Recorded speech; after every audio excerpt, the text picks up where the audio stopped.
Hola a todos, mi nombre es Joan y bienvenidos una vez más a mi canal de opinión y pensamiento. Seguimos con nuestra serie sobre Cristología o una breve Cristología y hoy hablaremos de los argumentos a favor de la preexistencia de Cristo como el Logos de Dios. Bienvenidos.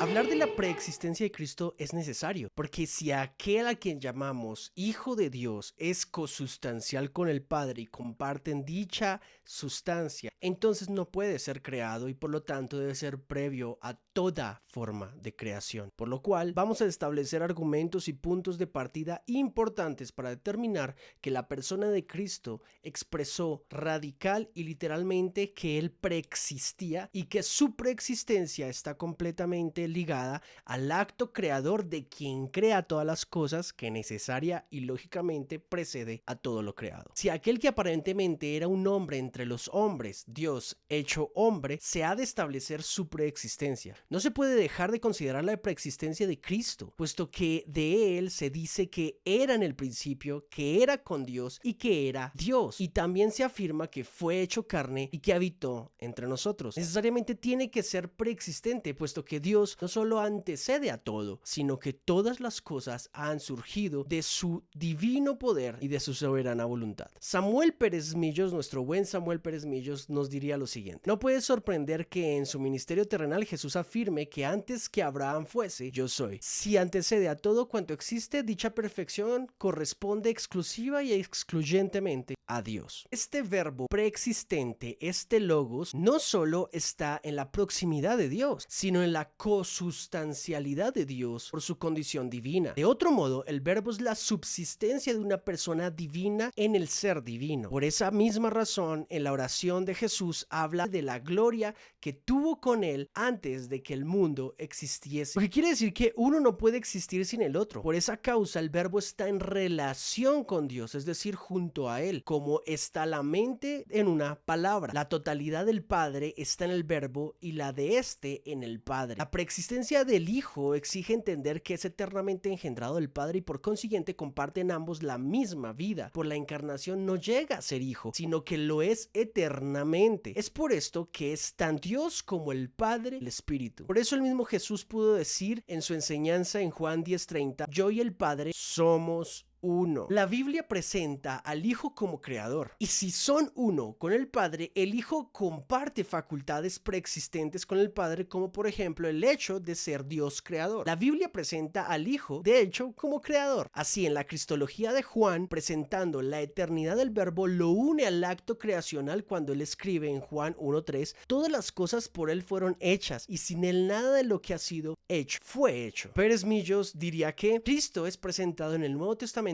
como primogénito de toda creación. La construcción en el texto griego, al ser un predicado sin artículo, no se puede referir a origen en el sentido de la primera criatura creada, sino a causa de toda la creación y razón de ser de la misma. No se trata de una causalidad contingente, sino de una causalidad eficiente. Al referirse al verbo como creador de todas las cosas, afirma la grandeza de su propia deidad. Y es que la cristología requirió siglos para expresar la verdad de la relación de Cristo con Dios. La cristología requiere de metafísica, por lo cual el acto creador derivado a Cristo como Hijo, siendo él el verbo y el logos encarnado, es una evidencia de la eternidad del Hijo de Dios, puesto que antes de que el tiempo existiera como consecuencia del acto creador de Dios, solo la eternidad era el eterno presente del yo soy. De ahí que a Cristo se le llame Alfa, Omega, el principio, el fin, el primero y el último, refiriéndose concretamente a la eternidad de creador propia y exclusiva de Dios. Primera de Pedro 3:22 nos dice lo siguiente: quien habiendo subido al cielo está a la diestra de Dios, y a él están sujetos ángeles, autoridades y potestades. El apóstol aquí tiene mucho interés en precisar a los lectores que Cristo no es un ángel o un ser superior a ellos que tuvo como ellos principio de existencia, sino el eterno y soberano creador de los ángeles, como corresponde a quien es Dios verdadero. La verdad bíblica es precisa, como enseña el apóstol Pedro. Entonces, siendo Siendo nuestro Señor Jesucristo el creador de los ángeles, está sobre ellos recibiendo obediencia y adoración de ellos. Necesariamente junto con el acto creador está también el sustentador de todo lo creado, porque quien crea también mantiene en orden su creación. Hebreos 1:3 nos dice que y quien sustenta todas las cosas con la palabra de su poder,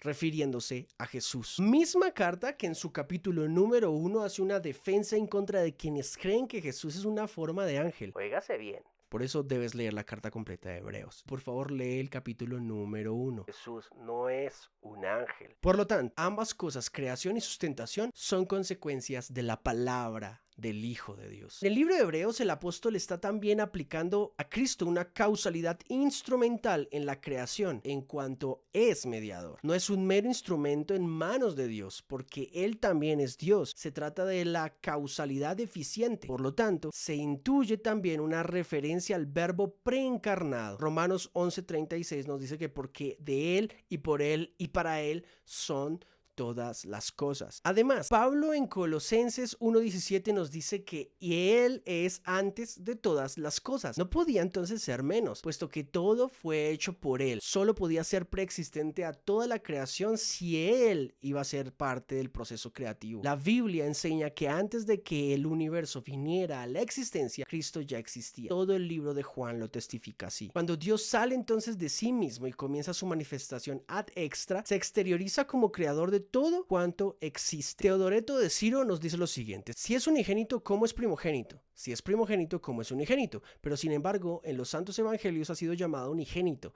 Es por tanto primogénito de la creación, no como si fuera hermano de la creación, sino por haber sido engendrado antes de toda la creación. Pues ¿cómo podría ser hermano de la creación y creador al mismo tiempo? Además, el divino apóstol tampoco dice que es el primer creado, sino primogénito, es decir, anterior a todo. A su vez, San Agustín nos diría que en su forma divina es principio que nos habla. En este principio creó Dios el cielo y la tierra. En su forma de siervo es el esposo que sale de su tálamo. En su forma de Dios es el primogénito de toda criatura. Él es antes de todo, todo en él subsiste. En su forma de siervo es cabeza de cuerpo de la iglesia. Hebreos 1:3 nos diría que el resplandor de su gloria y la imagen misma de su sustancia, y quien sustenta todas las cosas con la palabra de su poder, refiriéndose otra vez al Hijo de Dios, igualando necesariamente a Dios en su obrar creador y sustentador de todas las cosas. Y si Jesús tiene facultades de creador y sustentador de todas las cosas, necesariamente las precede, y no las precede como primero creado, sino cosustancial con el Padre, que entra en proceso de creación de todas las cosas que hoy conocemos en el mundo material y en el mundo inmaterial. Por lo tanto, Jesús es Dios